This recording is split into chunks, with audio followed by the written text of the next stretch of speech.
قومی ترانہ اور اپنے والدین یا اساتذہ کے ادب کے لیے کھڑا ہونا جی جائز ہے.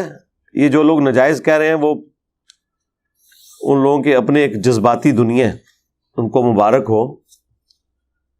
جو ناجائز ہونے والی بات ہے وہ کوئی نہیں ہے.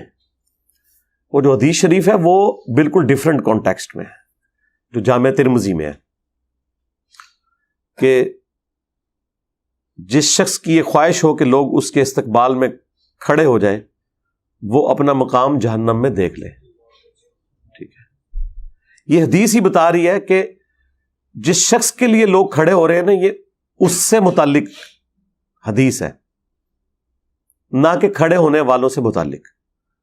ورنہ تو حدیث یہ ہونی چاہیے تھی کہ جو شخص کسی کے استقبال کے لیے کھڑا ہو وہ جہنمی ہے. ٹائم قیامت تک ہے, کوئی ضعیف روایتی لے آئے. تو اس کا مطلب یہ بتایا جا رہا ہے کہ جو وہ شخص ہے نا وہ اپنے اندر تکبر نہ پیدا کرے. ویسے اسے کوئی پروٹوکول دینا چاہتا ہے وہ لوگوں کا رائٹ ہے. جامع ترمذی میں ایک اور حدیث ہے, انس بن مالک کہتے ہیں کہ ایک شخص ہم میں آتا تھا جو ہمیں سب سے بڑھ کر محبوب تھا, لیکن ہم کبھی بھی ان کے استقبال کے لیے کھڑے نہیں ہوئے کیونکہ وہ اس بات کو ناپسند فرماتے تھے, اور وہ اللہ کے رسول تھے صلی اللہ علیہ وآلہ وسلم. اچھا, یہ حدیث جو ترمذی کی ہے یہ بھی اس پر گواہی دے رہی ہے کہ نبی علیہ السلام نے اسے حرام نہیں فرمایا, بلکہ آپ کا ذاتی شغف تھا کہ میرے استقبال کے لیے کوئی کھڑا نہ ہو. انس بن مالک کے الفاظ دیکھیں نا, ورنہ تو انس بن مالک کا کام تھا کہ وہ اس کام کے حرام ہونے کا ذکر کرتے. وہ کہتے ہیں کہ اتنا بڑا شخص آتا تھا ہم کھڑے نہیں ہوتے تھے, یعنی ان کا دل کر رہا ہے کھڑے ہونے کو. اور پھر ریزن کیا بتا رہے ہیں کہ وہ اپنے حق میں اسے ناپسند فرماتے تھے. مراد یہ کہ نبی صلی اللہ علیہ وآلہ وسلم نے اسے شریعت کے طور پر حرام نہیں فرمایا, بلکہ اپنی ذات کے اعتبار سے. وہ تو میں بھی کرتا ہوں, میرے استقبال کے لیے کوئی یہاں کھڑا نہیں ہوتا, کوئی کھڑا ہونے کی کوشش بھی کرے اسے بٹھا دیتے ہیں. لیکن مجھے کوئی ملنے آتا ہے میں کھڑے ہو کے استقبال کرتا ہوں. ماں باپ آ جائیں کھڑا ہو سکتا ہوں تو کھڑا ہو جاتا ہوں. ٹیچر آ جائیں رسپیکٹ دیتا ہوں. بلکہ میں آپ کو بتاؤں گیم الٹ سکتی ہے اگر کوئی شخص کسی بڑے آدمی کے لیے جو واقعی جس کی وہ دل سے عزت کرتا ہے وہ کھڑا نہیں ہو رہا نا, این ممکن ہے کہ جو نہیں کھڑا ہو رہا اس کے اندر شیطان گھس گیا ہو تکبر کا کہ میں نہیں کھلوندا. یہ بھی ذرا ذہن میں دیکھیں. یعنی میں اپنے حق میں یہ سمجھتا ہوں کہ میرے سامنے کوئی بندہ ایسا آئے جس کی رسپیکٹ ہے ریلیجن کے پوائنٹ آف ویو سے, اور میں کھڑے ہو کر اس کا استقبال نہ کروں تو میں یہ سمجھوں گا کہ میرے اندر شیطان گھس گیا کہ میں اسے ڈیو رسپیکٹ نہیں دینا چاہتا. میں نے ہر وہ کام کرنا ہے جس سے میں اپنے اندر چھپے ہوئے شیطان کو ڈیگریڈ کر سکوں. تو اس کا طریقہ یہ ہے کہ مجھے رسپیکٹ دینی ہے. غامدی صاحب کے آئے داماد حسن الیاس بھائی, نہ صرف میں نے کھڑے ہو کے انہیں ریسیو کیا بلکہ اپنی جو مین چیئر تھی اس کے اوپر ان کو بٹھایا, خود سائڈ پہ بیٹھا. کیا فرق پڑ گیا؟ صرف اس لیے کہ مجھے کہیں یہ خیال نہ آئے کہ میں کوئی بہت بڑی چیز ہوں. تو اندر کی میں مارتے مارتے یہ نہ ہو کہ سب سے بڑی میں آپ کے اندر ہو جائے, میں نے ایسے کھلونا ہی نہیں جی. یہ آپ کیا میسج دے رہے ہیں کسی کو؟ رہا اس کا معاملہ تو آپ کے پاس کون سا تھرمامیٹر ہے چیک کرنے کا کہ اس کے دل کے اندر یہ تمنا ہے کہ لوگ اس کے لیے کھڑے ہوں؟ نہیں ہے نا. تو آپ ڈیو رسپیکٹ دیں اپنے ٹیچرز کو بھی, علماء کو بھی, جن سے آپ دین سیکھتے ہیں, یا آپ ان سے کالج اور یونیورسٹی کی تعلیم حاصل کرتے ہیں, یا آپ کے ماں باپ ہیں, یا آپ سے عمر میں بڑے ہیں. اس میں کوئی عیب والی بات نہیں ہے. کن چیزوں میں امت کو الجھا دیا ہے یہ بعض لوگوں نے, میں بڑا حیران ہوتا ہوں. اس کے اندر یعنی شرک کو داخل کر دیا. بھائی یار خدا کے لیے اللہ سے ڈر جاؤ. یہ تو الٹا آپ کے اندر تکبر آیا ہوا ہے. صحیح مسلم میں حدیث ہے جس کے دل میں رائی کے دانے کے برابر بھی تکبر ہوا نا وہ جنت میں نہیں جائے گا. جی تو صحابہ نے عرض کیا اللہ کے رسول بعض اوقات ہماری خواہش ہوتی ہے کہ ہمارے کپڑے اچھے ہوں, جوتیاں اچھی ہوں, گیٹ اپ اچھا ہو, کیا یہ بھی تکبر ہے؟ تو آپ نے فرمایا یہ تکبر نہیں ہے, اللہ بھی خوبصورت ہے اور خوبصورتی کو پسند فرماتا ہے. تکبر یہ ہے کہ تم حق بات سے اناد کرو, یعنی دل نے گواہی دے دی نا یہ بات ٹھیک ہے, پھر بھی تم نہ مانو. واقعی اس سے بڑا تو تکبر ہو ہی نہیں سکتا نا کہ قرآن و سنت کی کوئی بات آ جائے اور بندہ کہ میں نے نہیں ماننی, اور اللہ کے فضل سے, بلکہ کہنا چاہیے اللہ کے غضب سے دیندار طبقے میں یہ بات پائی جاتی ہے کہ آپ اسے بخاری مسلم سے نماز کا طریقہ بھی بتا دیں, کیسا تکبر اس کے اندر جھلکتا ہے. اس نے نہیں رفع الیدین پھر بھی شروع کرنا, تیرے ہوتے جنم لیا ہوتا, رفع الیدین پھر بھی نہیں سی تو کرنا. اسے دکھا دیں ایاک نعبد و ایاک نستعین, اس نے پھر بھی بابوں کو ہی پکارنا ہے. یہ تکبر. تو فرمایا تکبر یہ ہے کہ تم حق بات سے اناد کرو اور دوسروں کو حقیر جانو. دوسروں کو حقیر جاننے میں تو یہ ہو سکتا ہے نا کہ جب آپ کسی کو پروٹوکول نہ دیں تو ایک لمحے کے لیے آپ کے دل میں یہ گمان آ جائے کہ میں اس سے بہتر ہوں, بس گئے تو اسی اس گل نو لے کے بیٹھے رہو, تعظیم کے لیے کھڑا نہیں ہونا چاہیے. تو گیا, تیرے اندر شیطان وڑ گیا جڑا نہیں کھلوتا, تو کھلو جائے گا تو ایمان بچا لے گا. اور وہ تو مسئلہ ہی تیرا جعلی ہے نا کہ تعظیم کے لیے کھڑا نہیں ہوا جا سکتا. تو نے تعظیم کے لیے کھڑے نہ ہو کے اپنے اندر بیٹھے ہوئے شیطان کو ایکسپوز کر لیا ہے کہ سب سے بڑا شیطان تو ہے, تیرے اندر اتنا تکبر ہے کہ تو کسی کو اتنا پروٹوکول دینے کے لیے تیار نہیں. دوسری طرف تو آپ کو بتاتے ہیں کہ سیدہ فاطمہ جب آتی حضور کھڑے ہو جاتے ہیں ان کے استقبال کے لیے, چادر بچھا دیتے, مرحبا پیاری بیٹی, بوسا دیتے, سب کچھ. یار یہ نارمز ہوتی ہیں. یہ کون سا دین تم لوگ سکھا رہے ہو آ کے؟ اکثر مجھے بھی لوگ بھیجتے رہتے ہیں جو ڈاکٹر سرار صاحب نے, یار ڈاکٹر سرار صاحب نے کہہ دیا تو بس اللہ تعالیٰ ان کی غلطی سے درگزر فرمائے. ٹھیک ہے, غلطی کسی کو بھی لگ سکتی ہے.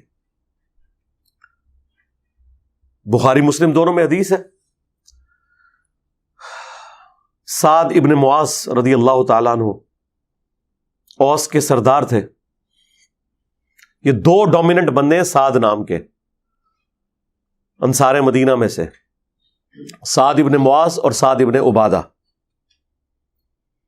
سعد ابن معاذ اوس کے سردار اور سعد ابن عبادہ خزرج کے سردار. ان دونوں کی وجہ سے ہی اسلام پھر پھیلا ہے. تو سعد ابن معاذ کو غزوہ خندق کے موقع پر ایک تیر لگا ان کے گھٹنے میں, زخم لگ گیا ان کو. پھر انہوں نے دعا بھی کی تھی کہ اے اللہ اگر مشرکین عرب سے کوئی جنگ اب باقی نہیں ہے نا نبی علیہ السلام کی, اور عرب کی سرزمین میں آپ کا غلبہ ہو چکا, تو اسی زخم سے مجھے شہادت کی موت دے دینا. اور وہ ان کا زخم پھر دوبارہ سے کھل گیا اور وہ شہید ہو گئے اس میں. کیونکہ خندق کے موقع پر ہی بخاری میں آتا ہے حضور نے یہ کہہ دیا تھا کہ یہ آخری دفعہ مشرکین عرب آئے ہیں اب یہاں, اب تم ان پہ چڑھائی کرو گے. اور وہی ہوا کہ دیکھیں نا, اس سے پہلے وہ بدر میں آئے, احد میں آئے, خندق میں آئے, لیکن اس کے بعد نبی علیہ السلام ہی گئے. پہلی دفعہ تو صلح حدیبیہ ہو گئی اور اس کے بعد پھر فتح مکہ ہوئی. تو اب جب ان کے گھٹنے پہ تیر لگا ہوا تھا, بنو قریظہ کا فیصلہ کر کے وہ جب واپس آئے, وہ اپنے گدھے پہ سوار تھے, تو نبی علیہ السلام نے ان کے قبیلے کے لوگوں سے فرمایا قوموا الی سیدکم, اپنے سردار کی طرف کھڑے ہو جاؤ.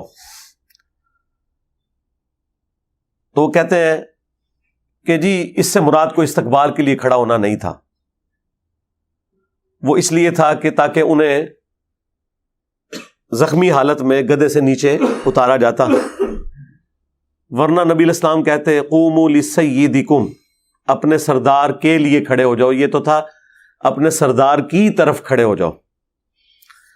یہ نبی علیہ السلام کیٹاگوریکل سٹیٹمنٹ دے رہے ہیں اگر ان کو اتارنا ہوتا تو حضور 2 بندوں کی ڈیوٹی لگاتے, پورے قبیلے کو کہتے. ایک بندے کو گدھے سے اتارنے کے لیے پورے قبیلے کو کہا جا رہا ہے کہ اپنے سردار کی طرف کھڑے ہو جاؤ.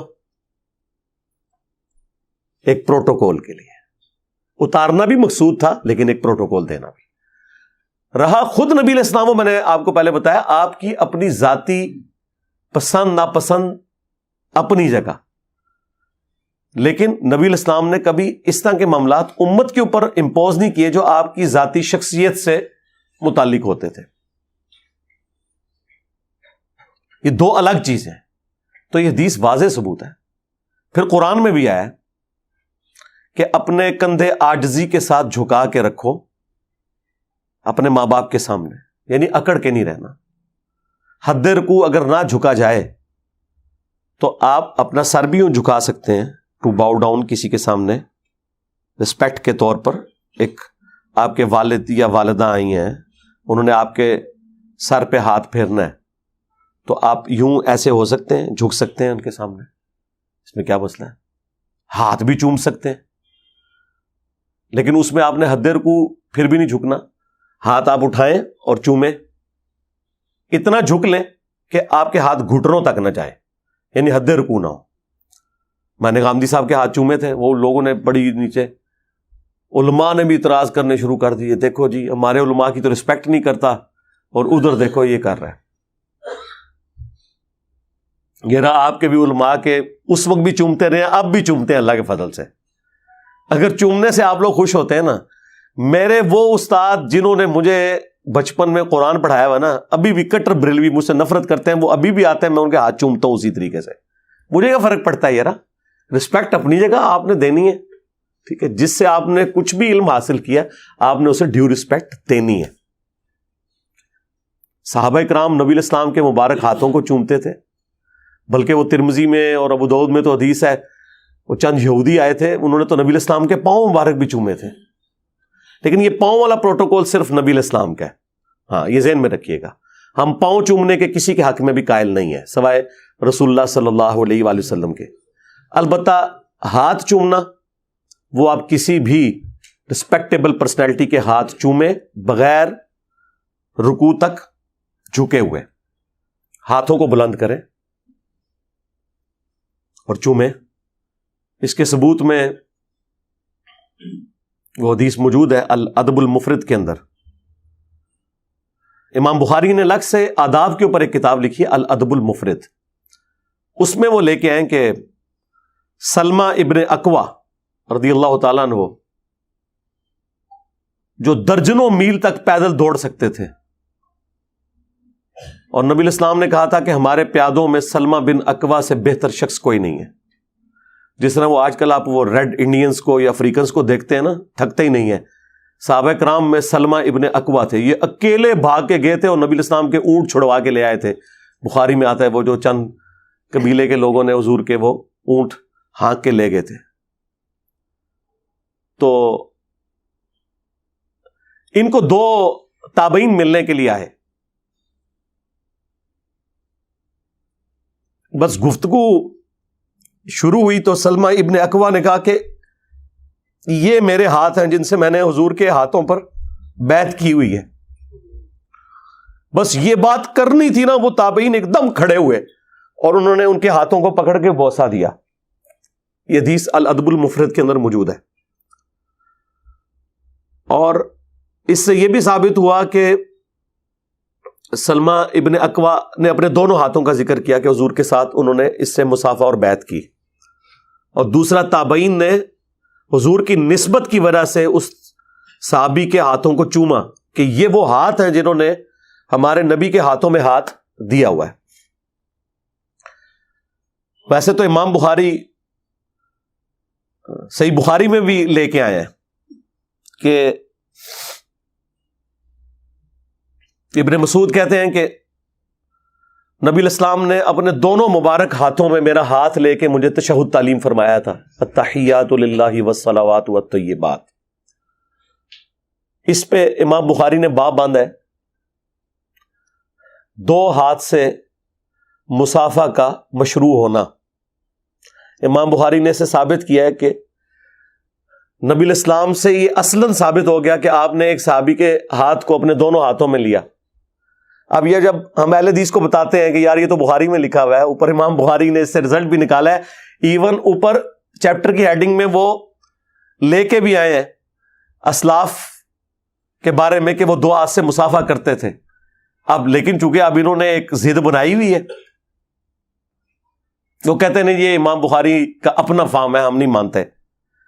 تو پھر میں نے انہیں الادب المفرد سے یہ حدیث پیش کی تھی موقوفاً سلمہ ابن اکوا والی کہ یار یہ تو ثابت ہے. کہتے نہیں جی وہ ابن مسعود کا تو 1 ہاتھ تھا اور حضور کے 2 ہاتھ تھے. شرم کرو یار، تم امیجن کر سکتے ہو کہ اللہ کے نبی کسی کا ہاتھ پکڑیں اپنے دونوں ہاتھوں سے اور وہ اتنا متکبر ہو کہ اس نے دوسرا ہاتھ سائڈ پہ رکھا ہوا ہو؟ یہ ہو ہی نہیں سکتا. میرا ہاتھ کوئی 2 ہاتھوں سے پکڑ لینا. اب یہ تصویر کھنچواتے وقت میں ایک ہاتھ کندھے پہ رکھتا ہوں دائیں ہاتھ سے، میں تو کوئی اگر وہ دونوں ہاتھ پکڑے تو میں اس سے ایک ہاتھ چھڑواتا ہوں. میں کہتا ہوں نہیں یار میرے چونکہ اب 1 ہاتھ ہے تو یہ ایک پروٹوکول لگتا ہے کہ تم 1 ہاتھ سے ہی کرو، ورنہ تم میرے ہاتھ کو دونوں ہاتھوں سے پکڑو تو یہ میرے اندر تکبر ہے کہ میں دوسرا ہاتھ استعمال نہ کروں. تو میں پھر وہ دوسرا ہاتھ ہٹوا دیتا ہوں. ہاں جب کبھی آمنے سامنے ملاقات ہو میں 2 ہاتھ سے ہی سلام لیتا ہوں آخری درجے تک. یہ بھی تو تکبر ہے کہ ایک بندہ آپ سے 2 ہاتھ سے سلام لے رہا ہے اور آپ اس کے آگے 1 ہاتھ کر رہے ہیں. یا نہیں آپ کو تکبر نظر آتا؟ اصل چیز یہ ہے کہ تکبر کس چیز میں ہے. اگر کسی چیز میں اصلاً تکبر ہے نا، اس سے آپ نے بچنا ہے. ہو سکتا ہے آپ تعظیم میں نہ کھڑے ہوں، اس میں آپ کے اندر تکبر گھسا ہو. اگلے کو تو بچا رہے ہیں، خود اپنا بیڑا غرق کر رہے ہیں. ٹھیک ہے، آپ اپنی فکر کریں، اگلے کو چھوڑیں. اگلے نے اپنا فیصلہ خود کرنا ہے، وہ آپ نے نہیں کسی کا فیصلہ کرنا. یہ ذہن میں رکھیے گا. میں علماء کو کہتا ہوں زرق برق لباس نہ پہنے، لیکن میں نے اسپیسیفکلی کبھی کسی عالم دین کا نام لے کے یہ نہیں کہا کہ یہ ابو داؤد کی حدیث ہے جس نے دنیا میں شہرت کا لباس پہنا اللہ تعالیٰ قیامت کے دن اسے ذلت کا لباس پہنائے گا. ہم یہ جنرل تو بات کریں گے لیکن اسپیسیفکلی کسی کے اوپر فٹ کیسے کر دیں؟ ترغیب ہی دلا سکتے ہیں کہ ترمذی میں حدیث ہے جس نے دنیا میں استطاعت کے باوجود اچھا لباس ترک کر دیا اور سادہ لباس پہنا، اللہ تعالیٰ پبلکلی قیامت کے دن اسے جنتی حلہ پہنائے گا کہ اس نے میری وجہ سے دنیا میں سادگی اختیار کی تھی. تو ہم یہ ترغیب تو دلا سکتے ہیں، لیکن ہم لوگوں کو یہ تو نہیں کہہ سکتے کہ اگر کسی نے مہنگا لباس پہنا تو وہ اتار دے یا وہ تکبر کر رہا ہے. معاذ اللہ، ہم کیوں ایسے کسی کے بارے میں بدگمانی کریں؟ ترغیب دلائیں گے، اس کا اور اللہ کا معاملہ ہے. ہمارا کام صرف قرآن و سنت کی روشنی میں سچ بات، حق بات پہنچانا ہے. مانتا ہے مانے، نہیں مانتا نہ مانے. تو یہ بات شروع ہوئی تھی وہ تعظیم کے لیے کھڑے ہونے، تو 2-4 باتیں جو میرے دماغ میں ہی میں نے کر دی تاکہ یہ فتنہ بھی دب جائے. خام خواہ ان چھوٹی چھوٹی چیزوں کو اس حوالے سے مصیبت بنایا ہوا ہے. یہ آپ نے اپلائی کرنا ہے نا، اپنے اوپر کریں، کسی کے اوپر نہ اپلائی کروائیں. یعنی آپ اپنے لیے نہ کسی کو کھڑے ہونے دیں، لیکن کسی کو یہ کیوں کہتے ہیں کہ آپ فلاں فلاں کے لیے نہ کھڑے ہو؟ یہ کون سا دین ہے یار؟ اپنی طرف سے آپ نے اپنی خواہشات کو دین کا نام دیا ہوا ہے. یہ کام چھوڑ دیں. اور جو احادیث آپ پیش کرتے ہیں وہ بالکل ان کا کوئی لینا دینا نہیں ان معاملات کے ساتھ. وہ میں نے ساری احادیث خود ایکسپلین کر دی ہیں اور بارہا کر چکا ہوں، اور الحمدللہ میں اپنے اوپر عامل ہوں کہ میں اپنے استقبال کے لیے کسی کو کھڑا نہیں ہونے دیتا. الحمدللہ. صلوا علی محمد وآل محمد. اللہم صلی علی محمد وعلی آل محمد واصحاب محمد وازواج محمد اجمعین الی یوم الدین.